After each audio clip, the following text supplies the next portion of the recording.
ជាទូទៅយើងឃើញថានៅឆ្នាំនេះយើងមានអ្នកចូលរួមច្រើនហើយមកពីប្រភពនិងស្ថាប័នផ្សេងគ្នាប្រធានបទនៅក្នុងសន្និសីទមីក្រូហិរញ្ញវត្ថុប្រចាំឆ្នាំ2025នេះគឺយើងផ្ដោតទៅលើបរិយាបន្នហិរញ្ញវត្ថុនៅក្នុងបរិបទពិភពលោកដែលកំពុងតែប្រែប្រួលប្រធានបទនេះមានសារៈសំខាន់ណាស់ដោយសារតែយើងឃើញហើយថាក្នុងរយៈពេល5-6ឆ្នាំចុងក្រោយនេះមិនថាតែបរិបទពិភពលោកទាំងមូលមិនថាតែបរិបទក្នុងប្រទេសកម្ពុជាទេយើងឃើញថាមានការប្រែប្រួលជាច្រើនមិនថាតែជំងឺ Covid បន្ទាប់មកការប្រឈមមុខនៅមហាអំណាចពិភពលោកបញ្ហាប្រាក់ចំណូលប្រជាពលរដ្ឋរួមទាំងកម្ពុជាយើងថ្មីនេះហ្នឹងគឺយើងជួបនៅបញ្ហាចំនួនតាមព្រំដែនហើយទន្ទឹមនឹងហ្នឹងបើយើងមើលទៅលើថ្មីហ្នឹងក៏វាពាក់ព័ន្ធជាមួយនឹងពន្ធបដិការរបស់សហរដ្ឋអាមេរិកដែលទាំងអស់នេះវាបង្ហាញពីការប្រែប្រួលនៃបរិបទពីសកលនិងបរិបទក្នុងប្រទេសកម្ពុជាវិស័យការអនុញ្ញាតឲ្យប្រជាជនមានការទុនគ្រប់គ្រាន់ក្នុងការប្រកបអាជីវកម្មរបស់ពួកគាត់បាទសម្រាប់ខ្ញុំតកម្មវិធីថ្ងៃហ្នឹងគឺពិតជាពិសេសពិសាមែនទែនខ្ញុំមានអារម្មណ៍សប្បាយរីករាយមែនទែននិយាយទៅ3ឆ្នាំជាប់គ្នាហើយដែលខ្ញុំបានចូលរួមនៅក្នុងកម្មវិធីនេះបាទគឺអត់ដែលកកខានទេដោយសារខ្ញុំជឿជាក់ថាកម្មវិធីនេះគឺពិតជាមានសារៈសំខាន់មែនទែនមិនត្រឹមតែជួយឲ្យយើងបាទមានការតំណែងជាមួយនឹងស្ថាប័នផ្សេងទាំងគឺស្ថានអន្តរជាតិជនបទមីក្រូហិរញ្ញវត្ថុនិងស្ថាប័នធនាគារផ្សេង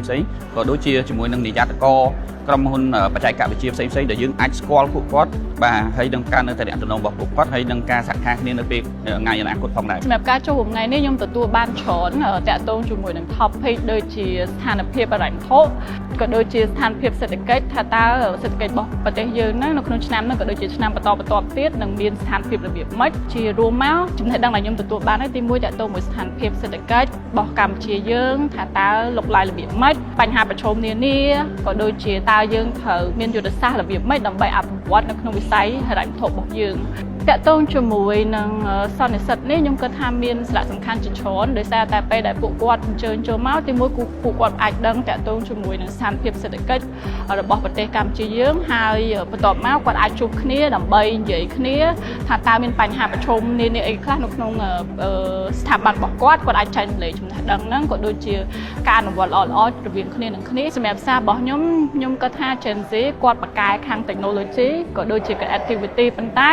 អ្វីដែលគាត់ត្រូវសិក្សាបន្ថែមតាក់ទងជាមួយនឹងបទពិសោធន៍របស់អ្នកដែលគាត់នៅជំនាន់មុនទោះបីជាគាត់អាចថាមាន constraint ឬ technology មួយចំនួនប៉ុន្តែគាត់មាន experience ជាង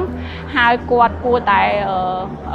ចូលរួមកម្មវិធីដែលរៀបចំដោយវិស័យដើម្បីស្វែងយល់បន្ថែមតាក់ទងមួយចំណេះដឹងផ្នែកហិរញ្ញវត្ថុអ